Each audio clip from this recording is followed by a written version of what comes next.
cuando tú sufres, Dios no está triste, no, Dios no quisiera correr, no quisiera auxiliarte inmediatamente, pero es necesario porque el dolor te forja. El fuego lapida el oro, purifica el oro. Tú eres oro, pero necesitas purificarte. Y el instrumento para eso es el dolor. El diablo inventa el dolor. El dolor nace en la mente del diablo. Pero ya que vivimos en este mundo y el dolor nos va a tocar, Dios utiliza el dolor como un instrumento de crecimiento. Vamos al texto bíblico. El libro de los Hechos de los Apóstoles, capítulo 16. He pedido que coloquen el texto en la pantalla. Voy a leer solamente el versículo 27 y después les voy a contar el contexto de la historia para entrar en detalles del texto. Miren lo que dice el versículo 27. Despertando el carcelero y viendo abiertas las puertas de la cárcel, sacó la espada y se iba a matar, pensando que los presos habían huido. ¿En qué circunstancias sucedió esto? Entonces ahora les voy a contar el contexto de manera general. Pablo estaba en una ciudad llamada Troas cuando tuvo un sueño. Un ángel se le apareció en visión y le dijo: pasa a Macedonia y ayúdanos.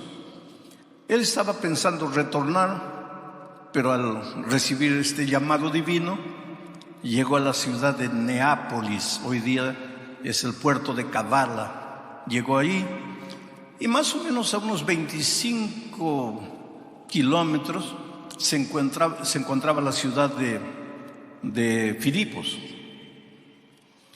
Dios fue muy bueno con Pablo y Silas en Filipos, pero sucede que ahí en la ciudad había una joven que era poseída por el demonio y que adivinaba cosas. La gente se impresionaba y había gente muy inteligente, muy hábil, muy así deseosa de ganar, que prácticamente lo había esclavizado. Esa gente cobraba dinero por la adivinación de esta joven. El dinero era para ellos, no para ella. Pero entonces esta mujer estaba perturbando a los apóstoles y pues el poder de Dios es grande. Miren, quiero decirles una cosa. El enemigo es real. No es una imaginación. El diablo no es una idea. Es una persona. Fue un ángel extraordinario. Se rebeló, siguió su camino egoísta, se apartó de Dios, pero él vive y engañó a la tercera parte de los ángeles. Y hoy día, ¿qué hacen esos tantos ángeles? Se disfrazan de una cosa, de platillo volador, se disfrazan de fantasma, se disfrazan de alma penada, de condenado, de lo que ustedes crean, pero viene a engañar, viene a seducir. Entonces con el enemigo no se juega. Ten un poco de respeto, no respeto en el sentido de reverencia, sino de temor. No entres por entrar al terreno del enemigo. Pero por otro lado, ten en cuenta que tu Dios es poderoso y que el enemigo no puede hacerte nada. No tengas miedo de atravesar por un cementerio a medianoche, porque ten miedo de los vivos, porque los muertos ya descansan. Su cuerpo está en la tierra, el soplo volvió a Dios. No hay alma penada, no hay fantasma. Todos esos son engaños que el diablo usa para seducir, para mentir, para torcer la vida de mucha gente inocente. En aquella ocasión, la mujer estaba perturbando el ministerio de Pablo y Silas, y pues con el poder de Dios, el diablo fue expulsado de la vida de esta joven. Y al ser expulsado, ella ya no podía adivinar. Y al no poder adivinar, pues ya no le servía a los que ganaban dinero con el trabajo de la niña. Entonces ellos fueron a las autoridades y se quejaron de Pablo y Silas, acusándolos de muchas cosas. Y fueron aprisionados. ¿Por hacer qué? Por predicar el evangelio. Y encargaron al carcelero colocarlo en la celda del fondo y amarrarlo bien con grillos. Y lo amenazaron al carcelero: si ese hombre huye, si esos dos hombres huyen, tú las vas a pagar. Y ahí estaban. Estoy contándoles el contexto. Era medianoche. Pablo y Silas con las espaldas sangrando, porque antes de colocarlos en la prisión los habían azotado, doliendo. Querido, hay una cosa. Mientras vivamos en esta tierra, mientras peregrinemos en este mundo, muchas veces nuestras espaldas van a sangrar. Muchas veces el dolor nos va a tocar, aunque estemos haciendo la voluntad de Dios. Yo diría más, justamente por hacer la voluntad de Dios, despiertas la ira del enemigo. Y a los que se van a bautizar les voy diciendo: prepárate, porque si tú crees que la vida cristiana es un mar de rosas donde todo te va a salir bien, no estás teniendo una visión correcta del evangelio. Al entregarte a Cristo, vas a tener un Dios todopoderoso a tu lado, miles y miles de ángeles para protegerte, defenderte, darte fuerza para continuar el camino. Pero que el enemigo va a venir con todo encima de ti, sí, prepárate, puede ser que sí. ¿Por qué Pablo y Silas estaban presos?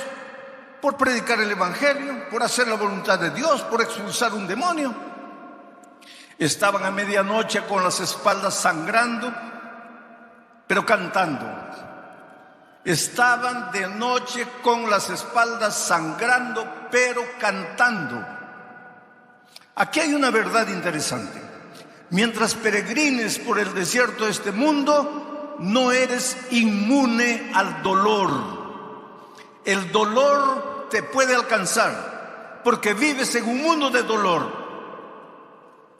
El dolor muchas veces es inevitable, pero el sufrimiento, que es rumiar el dolor, el sufrimiento es una opción.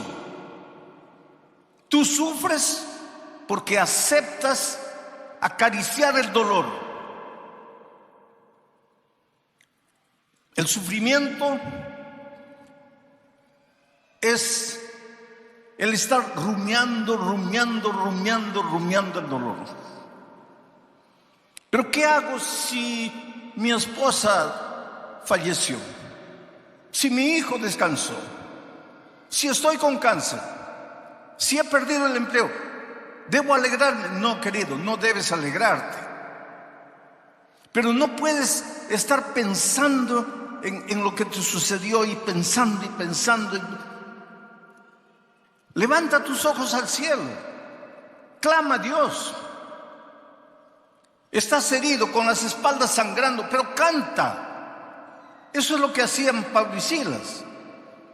Porque si ya estás con las espaldas sangrando y te pones a lamentarte, vas a sufrir más. El dolor es inevitable, pero el sufrimiento es una opción. Entonces, Pablo y Silas estaban cantando, y cuando tú en medio del dolor, en medio del sufrimiento, alabas a Dios, cantas a Dios, va a suceder algo extraordinario. Porque Dios se alegra con la alabanza, con el olor, con el loor de sus hijos. Aunque estés sufriendo, si tú cantas a Dios, si tú alabas a Dios, si tú levantas las manos al cielo y le dices: Señor, estoy sufriendo, me duele, no quisiera sufrir, pero ya que el dolor sufrió, ayúdame a alabarte en medio del dolor, va a suceder algo extraordinario. Dios no permanece inerte. no se cruza de brazos. Él es un Dios vigilante. Él conoce los detalles de tu vida. No hay nada oculto para Él. Tal vez el drama que estás viviendo lo guardas como un secreto en tu corazón y nadie sabe, pero Dios sabe. Aprende a alabar a Dios en medio del dolor, en medio de las lágrimas. Y si tienes que cantar llorando, llora, pero canta. Alaba el nombre de Dios. Él te ama mucho, y si permite que el dolor llegue a tu vida es porque Él tiene algún motivo que tú no entiendes hoy. Dios te ama y quiere prepararte y quiere hacerte crecer. Estudiamos en la lección de la escuela sabática la figura del destetado, del desmamado. Es una figura interesante. ¿Quién sufre más cuando un nené es desmamado? ¿La mamá o el nené? Claro, el nené quiere el pecho materno. Desde que ha nacido ha estado en el pecho materno. Pero la mamá sabe que llegó el momento de crecer, de avanzar. No puede estar mamando la vida toda. Tiene que ser desmamado. La mamá sabe y entiende, pero el bebé no sabe ni entiende. Él solo llora. Pero ¿quién sufre más? Yo creo que la madre. Yo creo, porque yo soy hombre. Nunca di de mamá. Pero la madre me entiende. La madre sufre terriblemente al ver a su hijito llorando, pero sabe que tiene que llorar para crecer. Ese es Dios. ¿Tú crees que cuando tú sufres, Dios no está triste? No, Dios no quisiera correr, no quisiera auxiliarte inmediatamente, pero es necesario porque el dolor te forja. El fuego lapida el oro, purifica el oro. Tú eres oro, pero necesitas purificarte. Y el instrumento para eso es el dolor. El diablo inventa el dolor. El dolor nace en la mente del diablo. Pero ya que vivimos en este mundo y el dolor nos va a tocar, Dios utiliza el dolor como un instrumento de crecimiento. Imagina aquella noche Pablo y Silas cantando. De repente ocurrió lo extraordinario. Un terremoto. Las paredes temblaron. Algunos lados de la prisión cayeron. Y cuando el carcelero despertó, lo primero que pensó fue: los prisioneros se han escapado. Y si se han escapado, yo estoy mal, porque me han dicho que yo soy el responsable. Y si los dejé escaparse, ellos me van a matar a mí. Estoy perdido, ya no hay solución. La única solución para mí es la muerte. Entonces agarró la espada y estaba para clavársela, cuando oyó la voz de Pablo y Silas desde adentro, que le dijeron: no te hagas daño, estamos aquí, no hemos huido. Voy a pedir ahora que vuelvan a colocar el primer texto, porque hay unas implicaciones interesantes que quiero extraer del texto. Despertando el carcelero. Cuando el carcelero despertó, claro, aquí está narrando la historia. Él estaba durmiendo, era medianoche, con el temblor todo, despertó. Pero nosotros podemos extraer una verdad espiritual interesante. Un día todos los seres humanos necesitamos despertar. ¿Despertar para qué? Para cobrar, para tener noción de la realidad. A veces caminas en la vida a la orilla del abismo, te vas a destruir, te vas a matar. El camino por donde estás yendo es un camino de muerte, pero no te das cuenta porque estás durmiendo. En algún momento de la vida tienes que despertarte, y cuando nos despertamos cobramos noción de la realidad. Solo que cuando tú no tienes a Cristo y cobras noción de la realidad, ¿qué es lo que dice? Y viendo las puertas abiertas, porque ahora ves la realidad, viendo las puertas abiertas de la cárcel, sacó la espada y se iba a matar. Y eso es lo que sucede con mucha gente. Al contemplar la realidad, arruinó la familia, arruinó los negocios, arruinó su propia vida física. Ahora está con cáncer, está a la orilla de la muerte. Ha tomado la vida toda y ahora está con cirrosis al hígado. De repente despierta. A veces los golpes de la vida, los terremotos de la vida son para que despertemos. Y cuando despierta, se da cuenta de su realidad, de su triste realidad. Y la primera idea que muchos tienen cuando no tienen a Cristo es que la muerte es la única salida. Me suicido, me quito la vida. Y ahora mira lo que dice el texto. Pensando que los presos habían huido. Pero ¿qué dice el texto siguiente, el versículo 28? Mas Pablo clamó a gran voz diciendo. Claro que él gritó desde el fondo, pero aquí hay otra verdad que nosotros podemos extraer. ¿Acaso no apareció el tercer ángel en medio del cielo clamando a gran voz? Ahora está Pablo aquí clamando a gran voz. ¿Por qué? Porque ve un hombre que está para matarse. Oh queridos, en el mundo hay mucha gente que no sabe qué hacer, no sabe a dónde ir, piensa que la única salida es hundirse en el mundo de las drogas, o de la bebida, o de la promiscuidad, o matarse, quitarse la vida. Y nosotros somos los Pablos y Silas modernos. Nosotros somos representados por el tercer ángel para proclamar a voz en cuello, para gritar el evangelio en el buen sentido, porque hay gente muriendo, y eso hemos comprobado esta semana. Miles de personas entregándose a Cristo, miles de personas que algunas de ellas nunca quisieron saber nada de Jesucristo, escucharon la voz clara del Señor Jesús diciendo: hijo, yo te amo, y fueron y se entregaron al Señor Jesús. Sigo leyendo el texto. Versículo 29.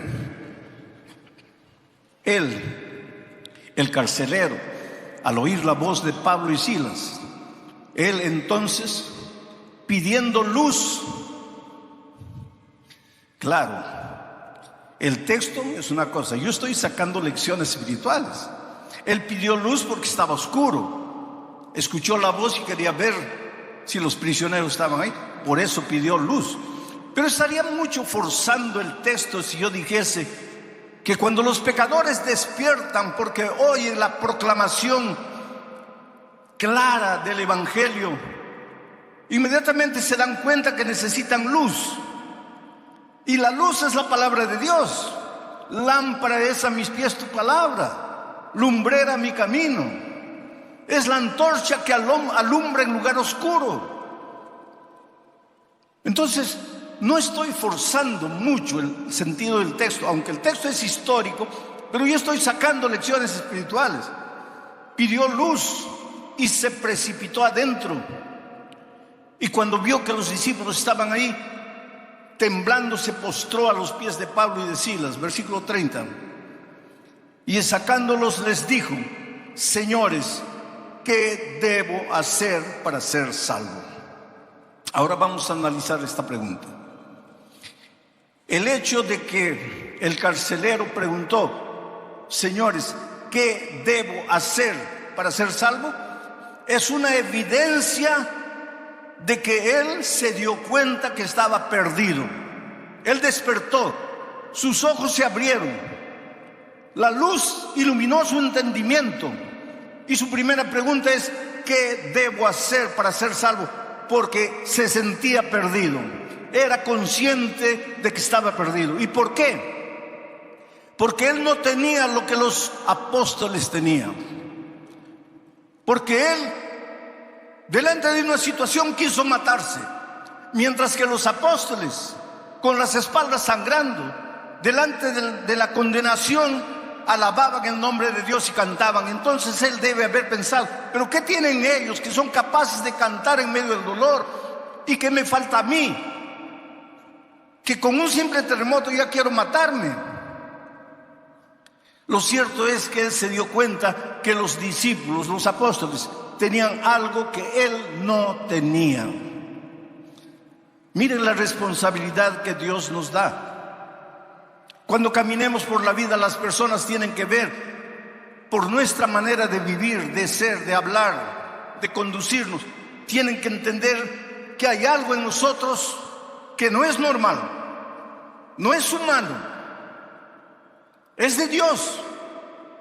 El carácter de Jesucristo tiene que reflejarse en nuestra vida de tal manera que seamos el Evangelio andando, el Evangelio caminando.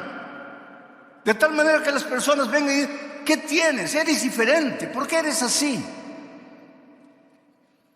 Señores, ¿qué haré para ser salvo? Esa pregunta revela que él era consciente de que estaba perdido. Esa pregunta también revela que él no sabía cómo se podía alcanzar la salvación. Por eso preguntó: ¿qué debo hacer para ser salvo? Él era consciente de su estado de perdición y no sabía cómo alcanzar la salvación. Es interesante que el Señor Jesucristo, cuando estuvo en esta tierra, contó 3 parábolas. La parábola de la moneda perdida, la dracma perdida, que simboliza a todos los seres humanos que como una moneda están perdidos, pero no tienen conciencia de que están perdidos. Porque la monedita es una cosa, está pisoteada por los hombres, no se da cuenta porque es moneda, es cosa. Pero Jesús narró también la parábola de la oveja perdida. Y la oveja perdida simboliza a todos los que están perdidos, pero despertaron. Sus ojos fueron abiertos y se dan cuenta que están perdidos y quieren alcanzar la salvación, pero no saben cómo, no saben dónde, como la ovejita que se da cuenta que está perdida y bala, corre desesperada de un lado a otro, se da cuenta que está perdida, pero no conoce cuál es el camino que la va a llevar de vuelta a la casa. Hay mucha gente hoy día en el mundo que tiene conciencia de su estado de perdición y que quisiera hacer lo que sea para alcanzar la salvación, pero no conoce la palabra de Dios, no conoce el Evangelio. Yo estuve en un país de Europa, específicamente Portugal, en el santuario de Fátima, y vi con mis ojos gente caminando de rodillas, gente avanzando de rodillas, pero de kilómetros atrás. Las rodillas sangraban, se habían amarrado paños y la sangre atravesaba los paños y dejaba una mancha horrible en la calle, mancha de sangre. Y a medida que se acercaban del santuario, esas personas lloraban y cantaban y clamaban a Dios. Y aquello me impresionó tanto, me dolió el corazón. Esas personas son tan sinceras cuanto yo. Esas personas son tan sinceras como tú.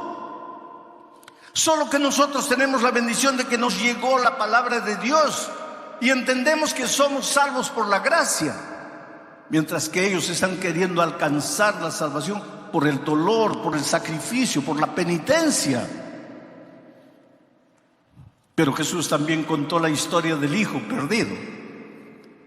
El hijo sabía que estaba perdido, conocía el camino de vuelta para casa, pero le faltaba tomar la decisión.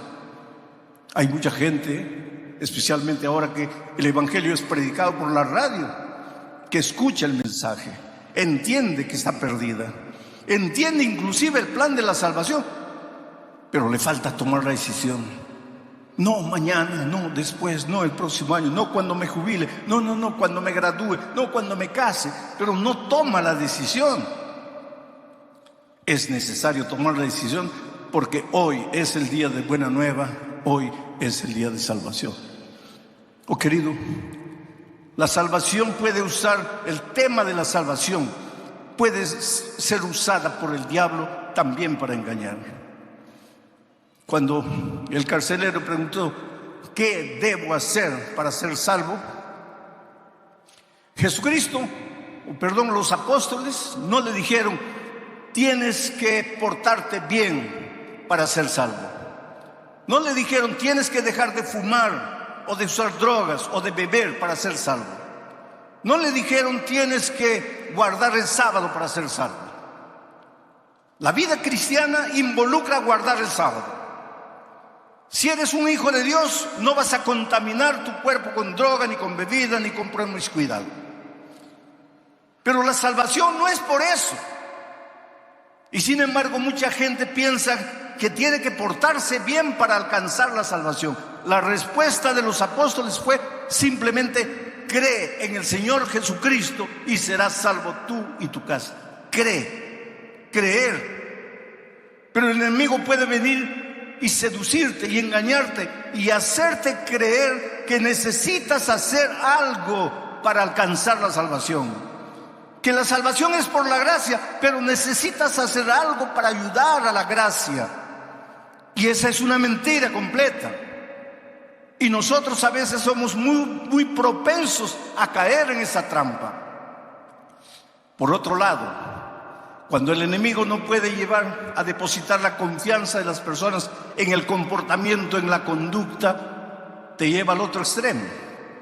De creer que porque eres salvo por la gracia, ya no debes obedecer. Ya no tienes que preocuparte con la ley de Dios, que ya no tienes que preocuparte con el sábado, ni con la salud, ni con cuidar el cuerpo. ¿Por qué? Porque eres salvo por la gracia.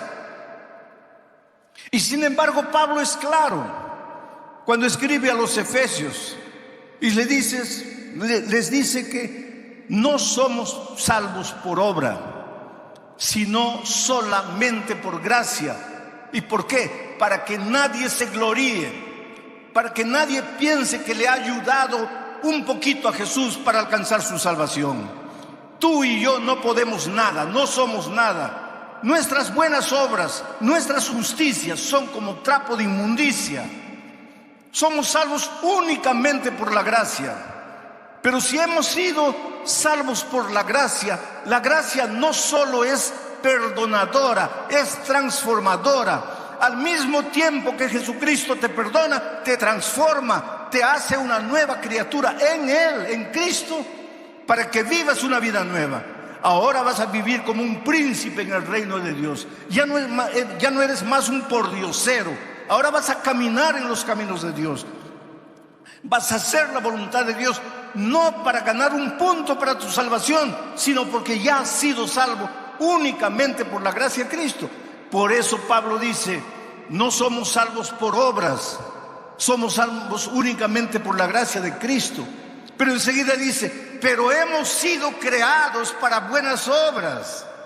Las buenas obras tienen lugar en la vida del cristiano, pero no es el papel salvador. Las buenas obras son un resultado de la salvación por la gracia.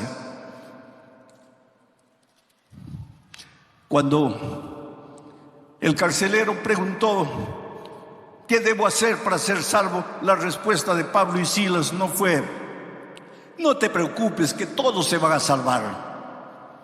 Y sin embargo, inclusive en la iglesia nuestra, vez por otra aparece alguien predicando que Dios es misericordia, Dios es amor, y que un Dios amoroso jamás dejaría de salvar a sus hijos, por más que ellos hayan rechazado la gracia. A eso le llaman universalismo. Y hay inclusive ministros de esta iglesia saliendo por enseñar eso. Pero será tan difícil entender. San Juan 3:16. Porque de tal manera amó Dios, ¿a quién? ¿A los adventistas? No. ¿A los bautistas? No. ¿A los presbiterianos? No. Porque de tal manera amó Dios a los católicos. No. El texto dice: porque de tal manera amó Dios al mundo, a todos los seres humanos. Dios nos ama a todos. Seas bueno, seas malo, Dios te ama. Estés completamente hundido en la miseria de esta vida, Dios te ama. Porque de tal manera Dios amó al mundo. y dio a su Hijo unigénito. Y ahora viene, para que todo aquel que en Él cree. El amor de Dios es para todo el mundo, pero la salvación es únicamente para los que creen. Entonces no puedes salir diciendo que Dios es amor, Dios es misericordia y va a salvar a todo el mundo. Por eso es que la Biblia es un libro de llamado. Desde el Génesis hasta el Apocalipsis, Dios está llamando, ven, ven, ven, ven. ¿Por qué? Porque si te vas a perder. Por eso es que Él toca la puerta de tu corazón invitándote. Oh querido, ¿cómo eres amado por Dios? Yo siempre digo que nunca voy a entender, nunca voy a poder explicar el amor de Dios. También sería un atrevimiento. ¿Cómo explicar el amor de Dios? Pero lo predico, lo proclamo, lo enseño, lo digo sin cesar.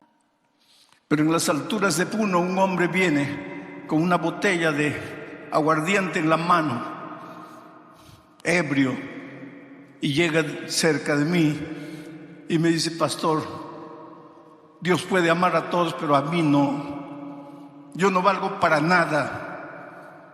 Yo soy un hombre malo. Yo gasto todo mi dinero en bebida. Yo golpeo a mi esposa, golpeo a mis hijos. Yo no valgo para nada. ¿Cómo Dios puede amarme? Por favor, no me preguntes cómo Dios puede amarte. Yo no sé cómo Dios puede amarme a mí. Yo solo sé que me ama. Y su amor me constriñe. Su amor me motiva, su amor me transforma, su amor me ayuda a caminar en sus caminos. No importa quién eres, no importa cómo vives o cómo has vivido hasta aquí. ¿Qué debes hacer para ser salvo? Cree en el Señor Jesucristo y serás salvo tú y tu casa. Ahora voy a terminar de leer el texto para entrar en la parte final de mi mensaje. El versículo 30. Dice: y sacándolos, el carcelero a Pablo y Silas, sacándolos, les dijo: señores, ¿qué debo hacer para ser salvo? El versículo 31. Ellos dijeron: cree en el Señor Jesucristo y serás salvo tú y tu casa. 32. Y le hablaron la palabra del Señor a él y a todos los que estaban en su casa. 33. Y él, tomándoles en aquella misma hora de la noche, les lavó las heridas y enseguida se bautizó él con todos los suyos. Qué final feliz. Sabes, yo tengo el mismo sueño que tú tienes, de ir un día al reino de los cielos. Y cuando esté ahí, me voy a acercar de un ángel y le voy a decir: ¿podrías mostrarme dónde es la casa del carcelero de Filipos? Y seguro que él me va a indicar: es por allá. Y voy a ir y voy a tocar su puerta y le voy a decir: mira, solo quería darte un abrazo. ¿Podrías contarme qué es lo que sucedió aquella noche en Filipos? ¿Podrías contarme qué pasó cuando despertaste y viste que las paredes habían caído? ¿Qué entró en tu corazón que quisiste matarte? Yo estoy seguro que en la eternidad tendremos todo el tiempo necesario para que Él me cuente la historia. Y yo le diré: sabes, no te conocía, apenas había leído tu historia en el libro de los Hechos, pero he predicado de ti en tantos lugares del mundo. Y al final de mi mensaje he hecho una invitación para que las personas vengan adelante entregándole la vida a Cristo. Y cientos de personas vinieron, porque tu testimonio, tú no tienes idea de cómo tu testimonio ayudó a miles de personas alrededor del mundo. Oh querido, Dios te ama y ahora llegó tu oportunidad. Ven a Jesucristo.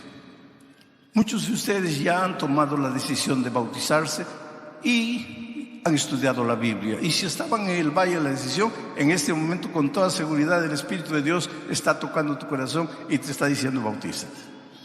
Pero muchos de ustedes están recién conociendo la palabra de Dios y lógicamente no se van a bautizar, porque primero tienen que estudiar la palabra. ¿Recuerdas el texto que dice que Pablo les enseñó la palabra y entonces él y su familia se bautizaron?